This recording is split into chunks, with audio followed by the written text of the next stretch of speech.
giving you guys a gentle reminder na life is not a race.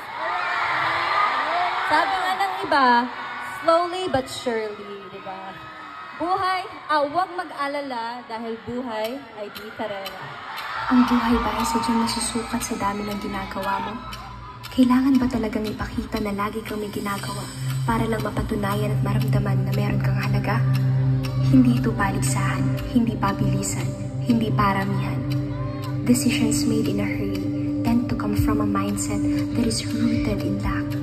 Makukulangan, mauubusan, mapag-iiwanan.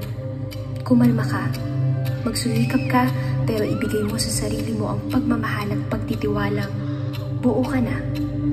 Lahat ng kailangan mo, ng narating mo at nais pang marating, nasa sayo yan.